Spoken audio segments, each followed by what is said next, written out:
The reality of this country has been one of cruelty and exclusion and great promise and coalition building and advancement. Sure.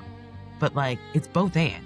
And we like to brush over the rape and the murder and the bloodshed and the mass genocides that we have committed here on this soil and pretend that we're, better than the others. From Columbia Journalism School in New York City, this is Juan Manuel Benítez Wants to Know. My guest this week is one of the sharpest political minds analyzing New York City and American democracy. Christina Greer is an associate professor of political science at Fordham University, my colleague at the New York editorial board, and the co-host of the FAQ NYC podcast. She also writes a weekly column for the Amsterdam News, one of the oldest Black newspapers in America, and a regular contributor to the New York Times. Today, as immigration enforcement conducts raids across the country, as protests continue in cities from Minneapolis to New York, including Columbia University campus, and as we watch a 34-year-old Democratic Socialist try to govern America's largest city while facing down a president who's cutting federal funding, Professor Greer joins us to make some sense of this extraordinary moment in American history. Thank you for being with me today, Christina, and happy Black History Month. Thank you. Well, for me, it's always Black History Month. Before we start, I just want to say that if you're watching on YouTube, could you please hit subscribe? It's free and it's going to help this humble podcast tremendously. And if you are listening to it on Apple Podcasts or Spotify or any other podcasting service, please follow and leave a review. Let's start with a very easy question. Okay. What does history tell us about a moment like the one we're living here now? Ooh, that's easy. Well, here's the thing. I think it depends on what history you were taught. So as a Black person, history tells us that this is what this country is. This is what this country is capable of. And this is what this country has been careening towards for a very long time. So sadly for me, seeing visuals from Minneapolis, as jarring and upsetting and frightening as they may be for a lot of people, those are images that I grew up with, watching Black people be attacked by armed police in their own country, in their own cities, masked policemen, vigilantes even, coming into Black communities and having essentially a mandate and permission to terrorize citizens. So that's the America that I know and have been told about from my grandparents and my parents, first-generation voters, legal in this country, because my grandparents didn't have the franchise, even though I'm 15th generation American. So this country to me is doing what she's always done. I think the difference is she's doing it to people that she hasn't traditionally done it to. Innocent whites, supporters, allies, brave people who have come out to show solidarity. We saw it some in the civil rights movement, and that's when things started to change, when we see, white people coming from the North getting terrorized. So sadly, the ebbing and the flowing of American democracy is real. The progress and regress of American democracy is real. But we're really at a moment now where we're stretched to the point where we've seen that so many things that a lot of white America thought were laws were just norms. They were just held together by people who cared enough about at least white folks in this country to sort of give a semblance of normalcy and decency. And now we have someone who's like, I don't care if you're white or not white. If you're not with me, then that means you're automatically against me. I'm not going to make you a spokesperson for the whole African-American community or Black community in the US, but as a Black person, as a Black American, are you surprised or do you have this feeling of, I told you so? Yeah. Well, you remember I wrote that piece in the Times, what was it, in May, that said Black Americans aren't surprised. I mean, it's sad in the sense that I've been Black for almost a half a century. And it's like, a lot of folks, this is the first time that they've decided to wake up. For whatever reason, all the things that Black folks have been trying to tell them and show them that they too have seen, I think sometimes it's hard to have real either empathy or understanding when it doesn't affect you. And I think that that's just human nature, right? People are balancing their own things. But like Black people, Black women, and specifically, as Lonnie Guinier tells us, have been the canaries in the mine. They have been the ones who have been telling America, like, danger is afoot. Here are all the ways that we can try and band together and prevent it. But like, these are the things that are in the mine, in our future, if we're not careful. And we tried to tell folks that in 2016. We tried to tell folks that again in 2024. And folks just don't want to listen. And now that we've seen this 2.0 version of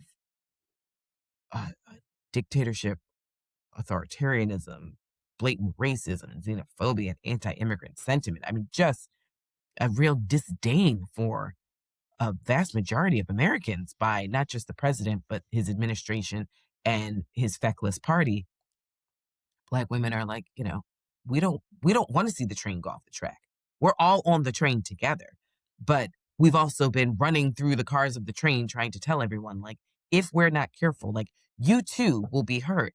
But I think a lot of people have just seen it as like the others being hurt and then telling themselves whatever they need to tell themselves to justify that happening to whether it's Black people or poor people or a particular portion of the immigrant population. Because let's be clear, there are lots of Canadians who are in this country undocumented. We're not hunting them down, right? There are lots of folks who come here from, Ireland on, work visas and overstay those visas. That's well documented. We're not hunting them down. But we know that it's, Black immigrants are disproportionately affected because of residential segregation and hyper-policing of Black communities. And obviously, immigrants from South America and Central America have been disproportionately targeted as well. So I think that either we're going to wake up or we're not. And time is of the essence for us to do so. I think, people are slowly starting to do it. But we need folks to pick up the pace and recognize, like, this whole, like, well, everyone in my family, disagrees with me and they love the president, but, what can I do? And it's like, you can work on them because they're not going to listen to a Black girl with a PhD in New York City. Like, you can do the hard work. And I think what a lot of people don't understand about the civil rights movement, because it's not taught accurately in schools, and we've already had book bannings for generations. This is why we don't know who Claudette Colvin is. We don't know the real story of Rosa Parks. We don't know the real story of MLK. So, like, American history, which is Black history, has been systematically erased. A lot of people don't understand this isn't a sprint. This is a marathon. It's a series of losses and wins, small losses, small wins, big losses, big wins. I mean, it's ebbs and flows. And I think a lot of people are like, well, I went to the march. I'm good. It's like, that's not okay. Mm-hmm. You wearing a pink hat for a month is not, that's not, what's that? What are you doing? How has that helped anybody? What do you make of the way the Trump administration is using ICE, Immigration and Custom Enforcement officials, and Border Patrol to go into communities and not even coordinate with police, local police, or just going in and with impunity in many cases. And I would also remind people, as promised. Yeah. As promised. So you can't say, like, I can't believe he's doing it. He said he was going to do it. He promised you he was going to do it. And I think what worries me is, I was talking to my best friend who's also an academic. We're saying, a lot of these folks who work for ICE, they've got less training than the woman who did my nails. They've got fewer hours of training than the woman who just cut and colored my hair. These are people who are playing basically Call of Duty in masks in American cities and hunting Latinos, and now we see white and Black people too. And they know, because it's been promised by the president, that they'll be fine and they'll be protected. Because we also saw when he came in and he just pardoned all of the January 6th insurrectionists that, they'll be good. And so I think it is worrisome because as many critiques as I have about policing and police departments across the country, we do know that there's some modicum of training. There's some levels of standards. And there are people who take their jobs very seriously and actually do think about how they will be viewed in their own communities, even if they sort of go into a different community to do policing. So when you take away their power, then they're just like, well, actually, we're not here to hunt people. We're just trying to like figure this out. And like, no, we're not perfect by any stretch of the imagination. I've been very critical of policing in the United States. But it makes police departments look like sane, rational, docile individuals when you have folks walking around with their literal fingers on the trigger with, military grade weapons that we use in other countries, which also raises the question, this is what we've been doing in other countries for quite some time as a military, but this isn't even a military. We saw this years ago in American cities with the National Guard, but yet again, they're trained.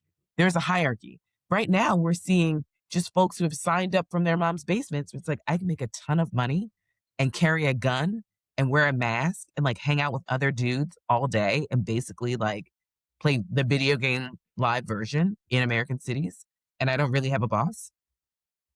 Here we are. And I mean, I don't think that it should be lost on anyone that some of those folks are Latino that are very excited to do this to their own people. And we know in political science literature, the pull-up ladder theory is real, where once you feel like you're in the in crowd and you're no longer at the bottom, you want to pull up that ladder as fast as you can so that no one else can get in there with you. You argue that this is not happening overnight, that Republicans have been playing the long game for a long time, and now they're getting the results. Can you elaborate a little bit? Yeah, think of it this way. 1973, Roe v. Wade. Women get to have autonomy over their own bodies. There's no such thing as pro-life and pro-choice, right? It's pro-choice or anti-choice, whether or not a grown woman or a young woman can decide her future. So Republicans lose that fight in the Supreme Court. Democrats are like, we won.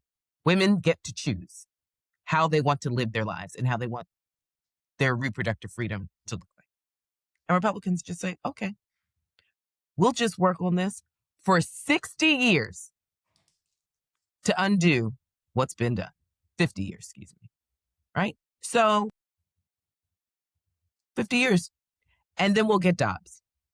And then we'll keep chipping away so that women no longer have a right to choose. Because it's clearly not about life. Because you don't take your kids once you get them. You defund schools, you defund preschools. You don't believe in vaccines. You don't believe in clean water and clean air. So like, you don't care about the kid. You just want to have control over a woman's body. That's why it's about pro-choice and anti-choice. And so my frustration with Democrats is they get a win and they put it in a frame and they walk away and they pat themselves on the back. And it's like, we did it. We got the Civil Rights Act and the Voting Rights Act and the Immigration Act. Those three I take together because if you take one out, you sort of all of them sort of dismantle. And they get really excited. We had a black president in 2008. 2008 is almost 20 years ago. And you lost over 1,200 seats around the country in lower level offices. But you were so excited. Lots of us were. But you put it in a frame and you walked away. And you didn't think that the Republican Party, the iteration that we have today, wouldn't say like, okay, we're just going to work tirelessly. Because we sort of ignore Sarah Palin and the Tea Party and all that jazz that came out in 2010, which is essentially an iteration of the movement that we see right now with Donald Trump. We didn't take seriously this man and the birtherism and the sort of real questions about who gets to be an American, right? Well, he was born in Kenya. No, he wasn't. Well, Hawaii wasn't technically a state. Okay, so basically to be black is to not be American. And then you have to be born in continental U.S. Now all of a sudden, islands don't count. But I was like, but wasn't John McCain born in the Panama Canal? So let's remember that. And then they just keep chipping away. They chip away at state houses and governorships and flipping the House and the Senate. And a message that resonates to a lot of people, which is like, when Democrats were talking about demography as destiny and we're going to have Latinos as like the fastest growing group or, the number one group by 2030 or 2040. Remember, that was the big conversation. And okay, that's great. Like Democrats will run. And you didn't think that Republicans wouldn't use that message to sort of galvanize their own folks to say like, they're going to replace us, the they being whatever, right? Asians are actually the fastest growing group. Black Americans are number 3, or blacks in America, but pretty soon they'll be number 4. You don't think that you're going to use a little bit of that information to scare a particular segment of conservative blacks who are trapped in a Democratic Party, but they're also afraid of their placement in society? Or using Latinos to scapegoat for the policies that rich people have, but making everyone feel like you don't have, not because I'm stealing your money, but because this person who's just got here and is working around the clock is somehow stealing a job that you've never had and didn't want. But I think that there's been a lot of like not watching the store, the big picture of white supremacy. And as Bell Hooks has told us time and time again, we listen to Black women, in a country that is predicated on white supremacy and anti-Black racism, 2 different things, patriarchy and capitalism, and a racialized form of capitalism. If those are the 4 legs of the table, why would you think that Republicans would go quietly in the night? Why would you think that Donald Trump isn't going to come back? The fact that Democrats and Republicans didn't band together and say, this man can never run for office again after January 6th. The things that he said, the things that he allowed to happen, he was willing to throw his own vice president to the wolves. Didn't even attend the inauguration to symbolize the peaceful transference of power. He does not believe in it. That to me was the not attending the inauguration, Juan Manuel, was huge for me, because never in modern history did we have a president. And Jimmy Carter was 1,000 years old. Okay, he's not going to come to an inauguration. I'll give him that. It's cold. We don't want him to catch pneumonia. But everybody else, right? George H.W. Bush came when Bill Clinton beat him. Hillary Clinton sat there presented when Obama beat her in the primary, right?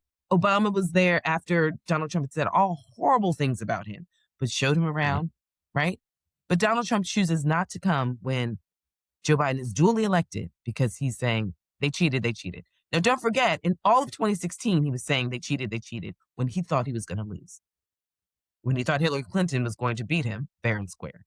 And when he was as shocked as everyone else in the nation, then all of a sudden he stopped saying that the election's rigged. But when he loses, the election's rigged. But he stopped saying that the minute he won. It was like, oh yeah, because that's what the voters wanted.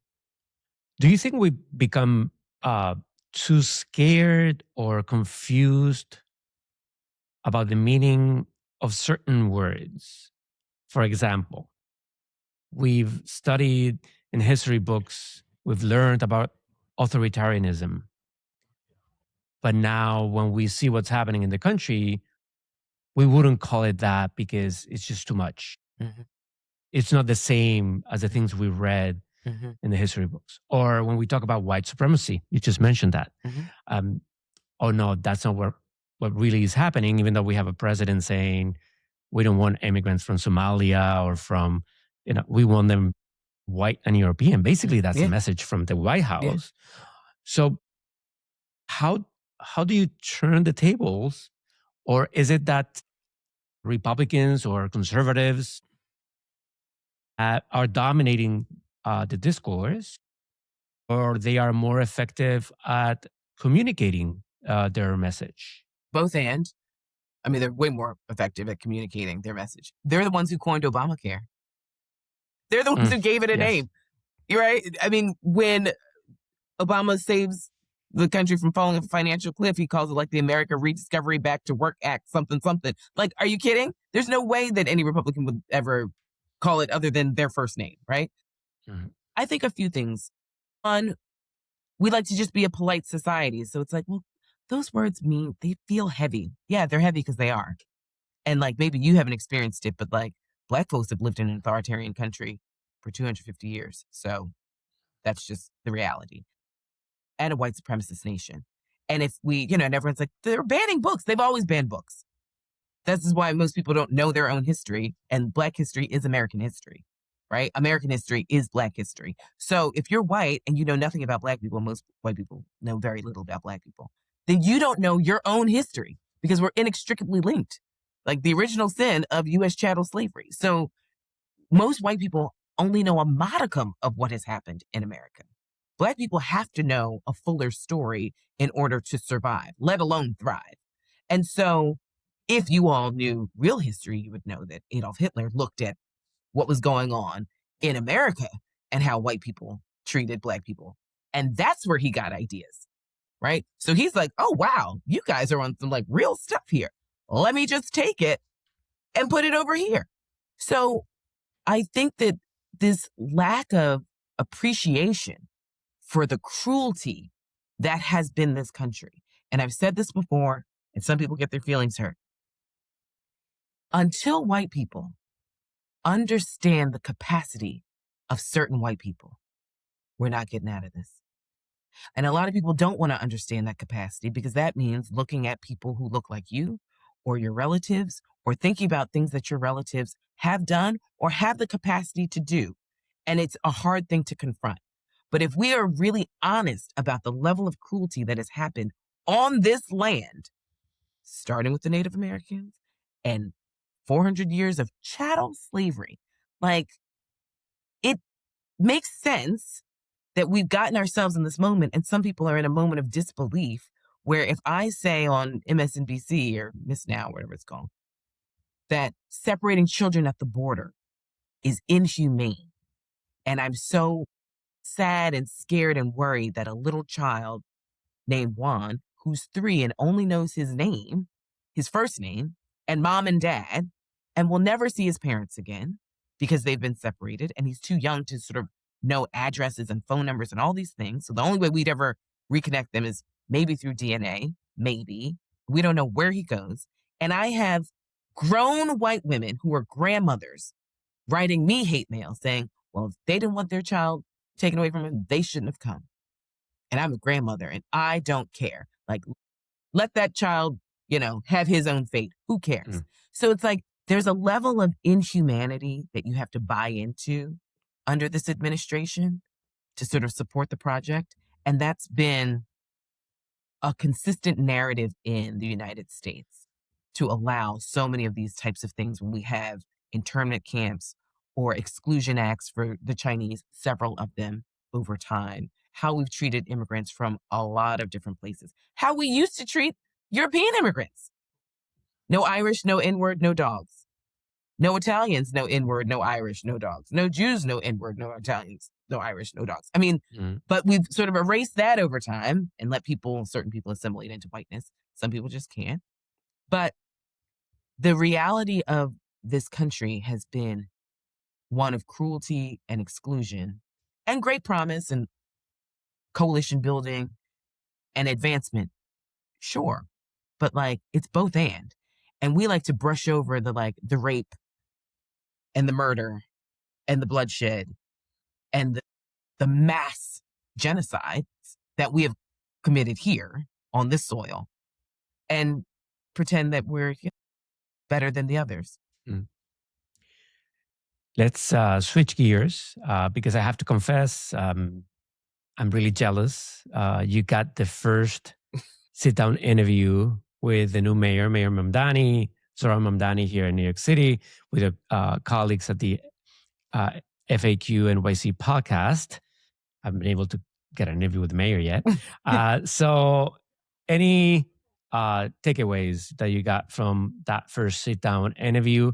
Do you think that he's going to be able to deliver? And also, from what you're seeing right now, do you think he's still going to govern the same way he was campaigning?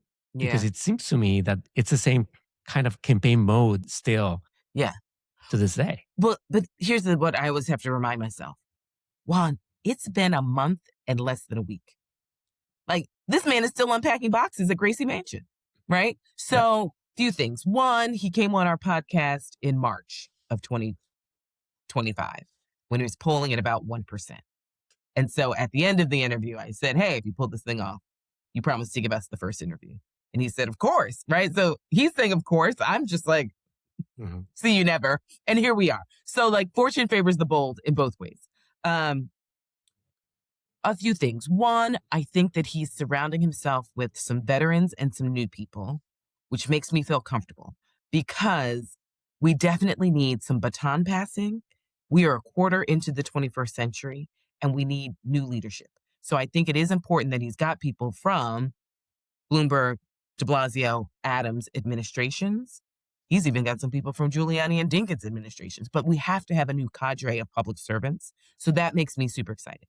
The type of diversity, descriptive diversity that we've never seen of this kind. Religious, racial, ethnic, gender, of course, and sexuality.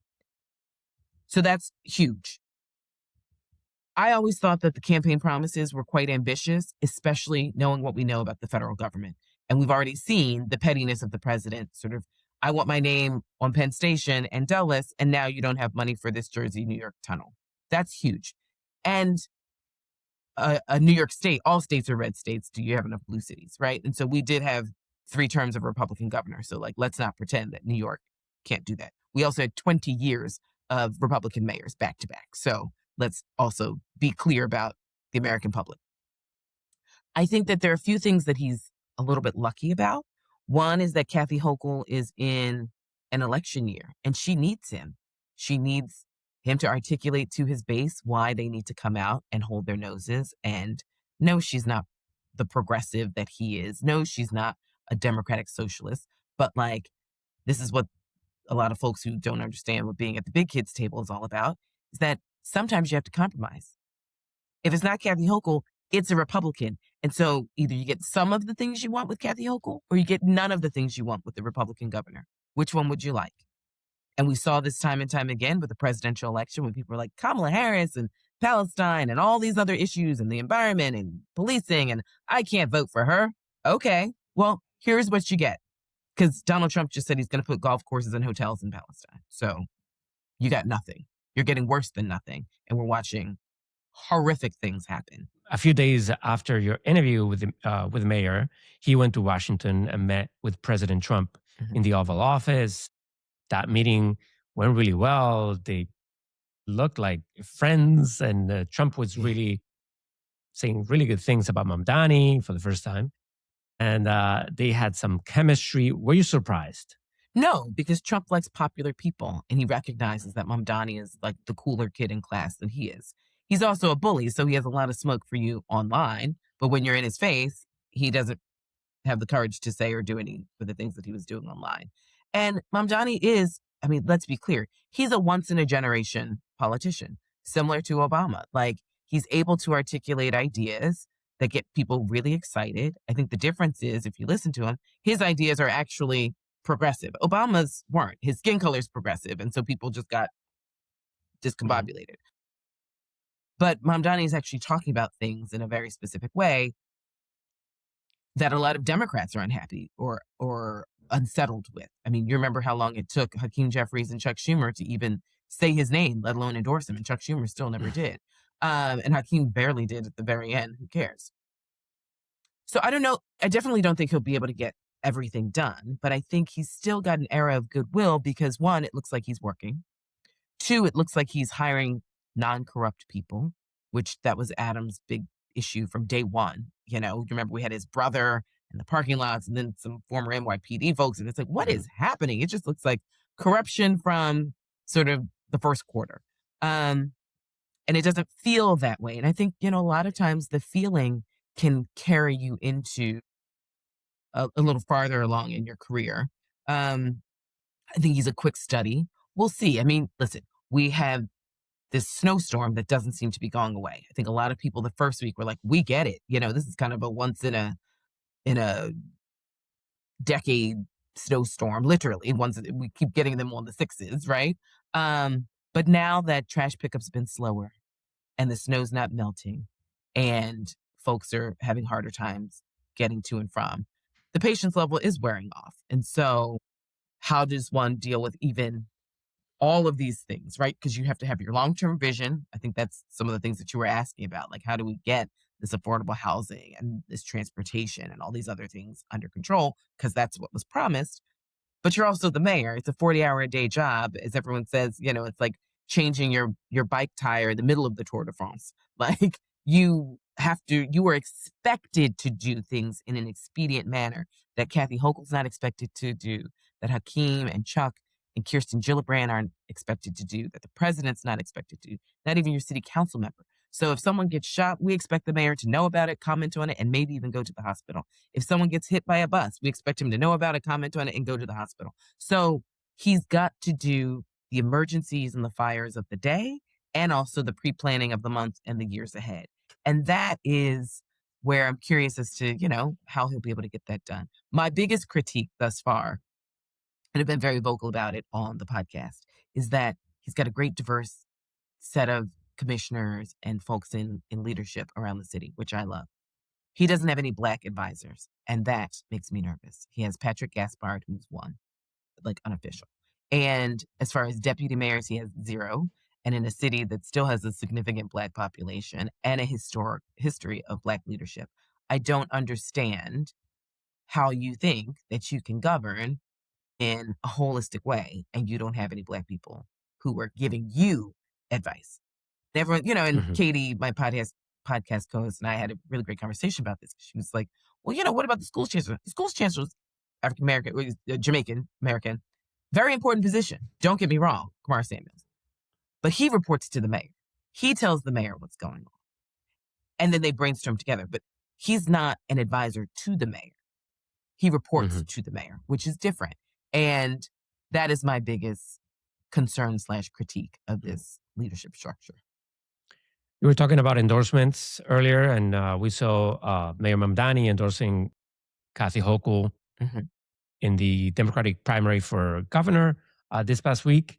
And Kathy Hochul just picked former City Council Speaker Adrienne Adams as her running mate for the position of lieutenant governor. Can you tell me what you think about that decision? I always think a double female ticket, so it's a bold choice because, Republicans are going to run a man if they're smart because men automatically get a 5-point bump. But there are a few things. One, there are a lot of majority Black cities that they need to pick up.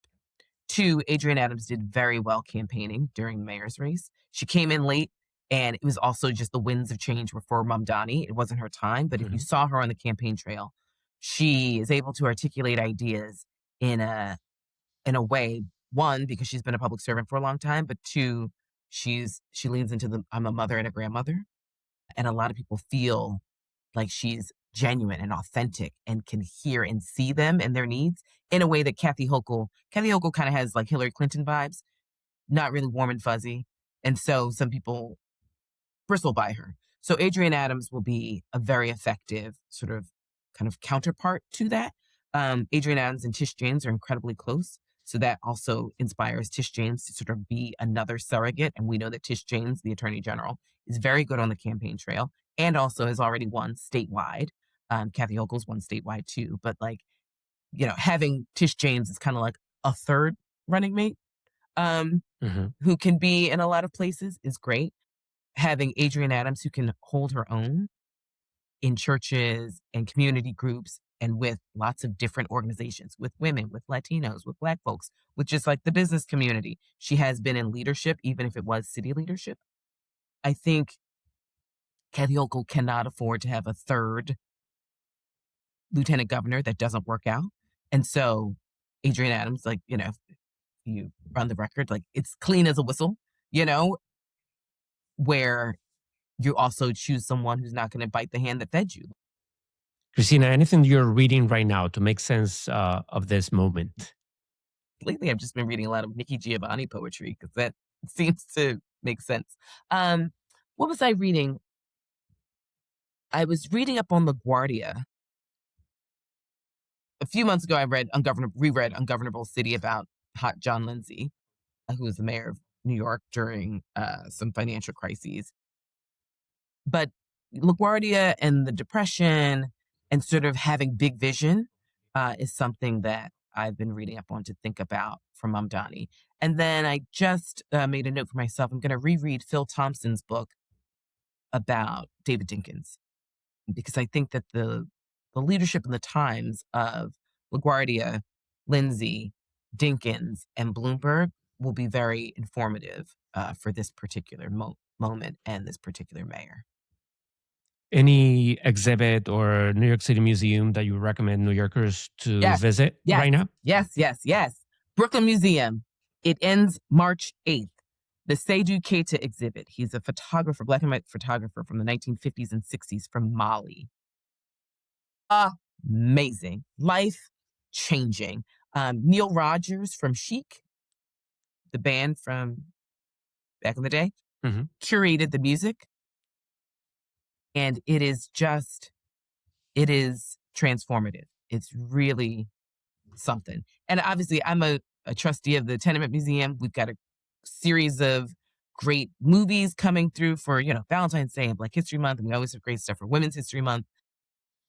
And we have a new exhibit, obviously about a Black family that's relatively new, but, we're adding in so many other stories of not just Irish and Italian and German and Jewish immigrants, but we've got Puerto Rican family and a Chinese family and a Black family and an Irish family sort of together with the same name. So we're doing things to sort of hopefully represent a wider swath of New York.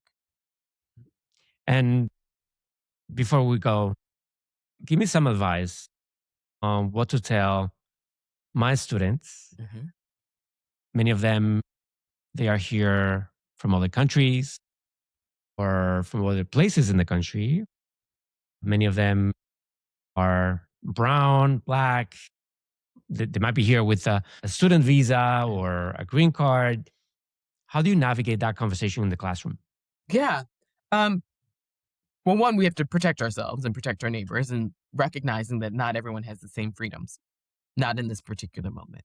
And so we have to sort of be smart about things. Like I have colleagues who are on specific visas, and, it's like, well, you can't write the same op-eds that I can write, at least for now, because I don't want to jeopardize, your visa status. So recognizing that a lot of folks are going through a lot. And I think the thing that I've been leaning into is the more I give myself grace, the easier it is to give other people grace.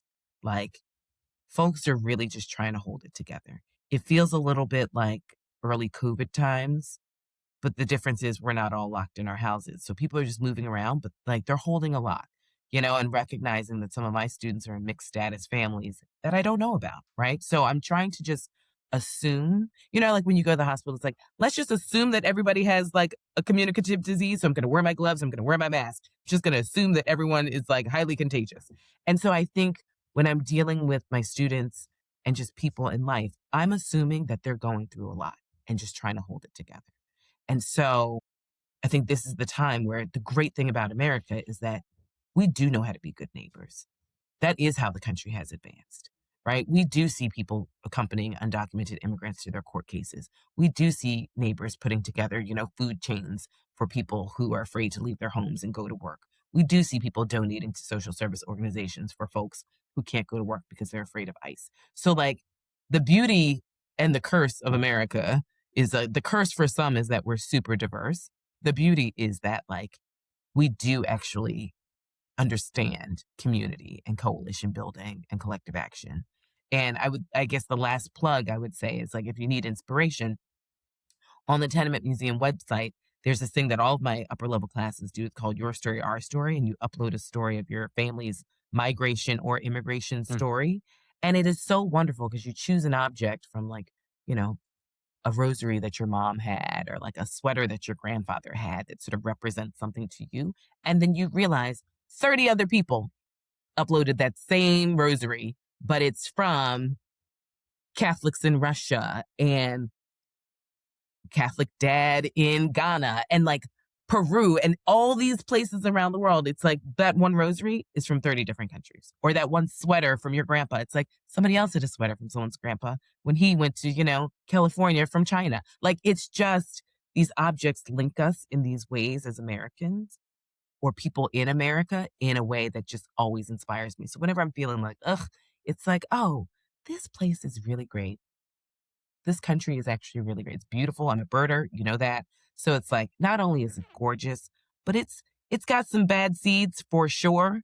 And I call them seeds because they do sort of propagate. But like, we've got some really, really, really great people in this country who are like doing a lot of good work. And that's from like little middle schoolers writing letters all the way up. So it's a marathon, not a sprint. Hydrate. Thank you so much, Christina Greer. Always a pleasure. Always great to see you. If you enjoyed this conversation, please subscribe to Juan Manuel Benítez Wants to Know on Apple Podcasts, Spotify, YouTube, or wherever you listen. Leave us a review and share it with a friend or leave a comment. That's it for today in New York City. I'm Juan Manuel Benítez.